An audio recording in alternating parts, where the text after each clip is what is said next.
world on the brink of World War III. World War III has already started. A world war is already upon us.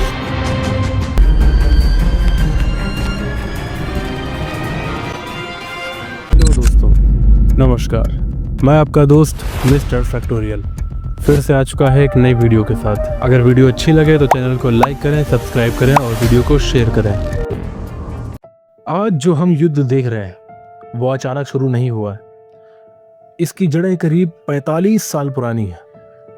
बात है साल 1979 की। 1979 में Iranian revolution हुई। इस क्रांति के बाद ईरान में इस्लामिक सरकार बनी और उसने साफ कहा इजराइल को ख़त्म होना चाहिए। इसके बाद से ही ईरान और इजराइल दोनों एक दूसरे के सबसे बड़े दुश्मन बन गए। Iran made a big mistake tonight, and it will pay for it. The regime in Iran does not understand our determination to defend ourselves and our determination to retaliate against. Iran सीधे हमला नहीं करता है, ना ही करता था, बल्कि proxy groups के जरिए इजराइल पर दबाव बनाता है, जैसे हिजबुल्लाह, हमास और कई मलेशियाई ग्रुप्स। इसको प्रॉक्सी वॉर कहा जाता है। असल तनाव पिछले कुछ सालों में बहुत तेजी से बढ़ा और जिसका पहला कारण है न्यूक्लियर प्रोग्राम। ईरान न्यूक्लियर हथियार बनाने के लिए करीब पहुंच रहा था। इजराइल का कहना है अगर ईरान के पास एटम पावर आई तो इजराइल खतरे में पड़ जाएगा। इसी वजह से इजराइल कई बार ईरान के न्यूक्लियर ठिकानों पर हमला कर चुका है। दूसरा जो सबसे बड़ा कारण है वो है ईरान ने मिडिल ईस्ट में अपनी ताकत बढ़ा ली। लेबनान, सीरिया, इराक और यमन। इजराइल को लगता है कि ईरान उसे चारों तरफ से घेर रहा है। आज जो भी हम लोगों को वॉर का माहौल देखने को मिल रहा है उसका असली जो टकराव है वो 2024 में हुआ। 1 अप्रैल 2024 को इजराइल ने सीरिया में ईरान के एम्बेसी पर हमला किया। इसके जवाब में 13 अप्रैल 2024 को ईरान ने सैकड़ों ड्रोन और मिसाइल इजराइल पर दाग दिए। यह इतिहास में पहली बार था जब ईरान ने सीधे इजराइल पर हमला किया। 2025 में युद्ध और ज्यादा बढ़ गया, हालात और ज्यादा गंभीर हो गए। इजराइल ने ईरान की कई military bases, missile system, nuclear sites पर हमला किया। इसके बाद ईरान ने भी सैकड़ों बैलिस्टिक मिसाइल्स और ड्रोन से जवाब दिया। दोनों देशों में भारी नुकसान हुआ। साल 2026 में यह वॉर एक और बड़ा मोड़ लेता है। ईरान ने 2000 किलोमीटर रेंज वाली सेजील मिसाइल का उपयोग किया। सेजील मिसाइल ईरान की मोस्ट पावरफुल मिसाइल्स में से एक मिसाइल मानी जाती है। इसकी रेंज 2000 किलोमीटर तक है। इजराइल और उसके साथियों ने, जिसमें नाम आता है अमेरिका और सऊदी का, इन लोगों ने ईरान के कई मिलिट्री बेसेस पर हमले किए। अब यह सिर्फ 2 देशों का युद्ध नहीं रहा बल्कि पूरे मिडिल ईस्ट को प्रभावित कर रहा है।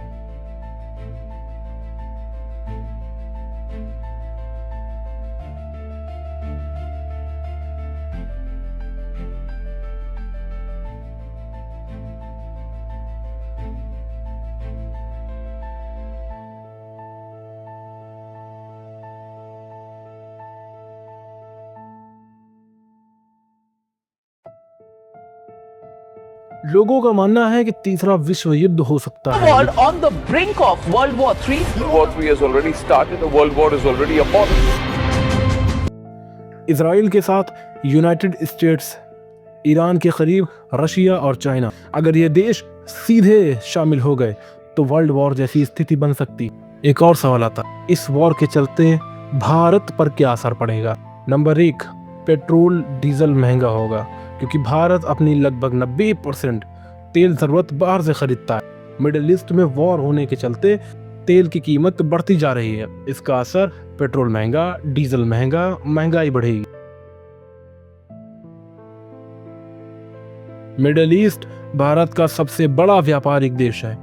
यहाँ से भारत को मिलता है तेल, गैस और खाद जैसी कुछ चीजें। अगर युद्ध बढ़ा तो सप्लाई चेन टूट सकती। तीसरा सवाल उठता है कि भारतीयों की सुरक्षा, protection of the Indians. Middle east में लगभग 80 लाख इंडियंस काम करते हैं। अगर वॉर और कोई नया रुख लेता है तो भारत को उन्हें निकालने के लिए इवैक्यूएशन ऑपरेशन चलाना पड़ सकता है। चौथा जो भारत को नुकसान होगा वो है शेयर मार्केट। वॉर के चलते स्टॉक मार्केट पर भी असर पड़ा। ऑयल कंपनियां, शिपिंग्स, एयरलाइंस इन सेक्टर में भारी उतार चढ़ाव आया है। सबसे अहम बात, कौन जीत सकता है यह कहना बहुत मुश्किल है, लेकिन और मिडल ईस्ट में अलाइज, इसलिए यह युद्ध और लंबा चल सकता है। ईरान वर्सेस इजराइल वॉर सिर्फ दो देशों की लड़ाई नहीं है, यह लड़ाई है पावर की, एटॉमिक वेपन्स की, मिडल ईस्ट के नियंत्रण की। और ईरान की ताकत, बड़ी मिलिट्री फोर्सेस, मिसाइल की पावर, मिलिट्री की ताकत देखते हुए इजराइल की ताकत, advance technology, air force, US support, और इसका असर पूरी दुनिया की इकोनॉमी पर पड़ेगा। असल में ईरान को दो तरह का सपोर्ट मिलता है, पहला देश, दूसरा मिलिटेंट। ईरान के सबसे बड़े देश स्तर का समर्थक जो है वो रशिया। रूस और ईरान के बीच एक बेहतरीन मिलिट्री और पॉलिटिक्स रिलेशन रहा है। रूस ने कई बार कहा है कि ईरान के खिलाफ बड़े हमले से क्षेत्र अस्थिर होगा। और दूसरा सबसे बड़ा नाम आता है चाइना का।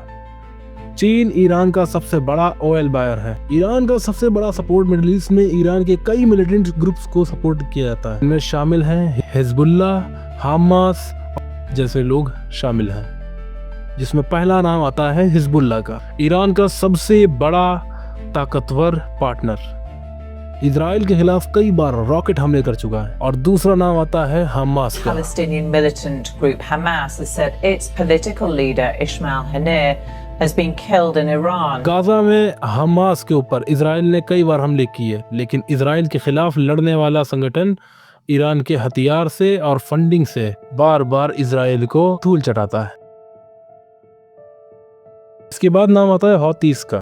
लेकिन दिलचस्प बात यह है कि कई देश ईरान के साथ पूरी तरह नहीं खड़े हैं, बल्कि केवल डिप्लोमेटिक सपोर्ट देते हैं, क्योंकि अगर कोई देश सीधे वॉर में कूदे तो वर्ल्ड वॉर जैसी स्थिति बन सकती है।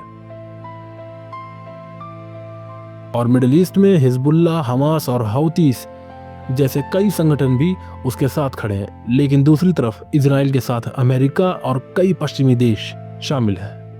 यही वजह है कि यह संघर्ष पूरी दुनिया के लिए खतरा है।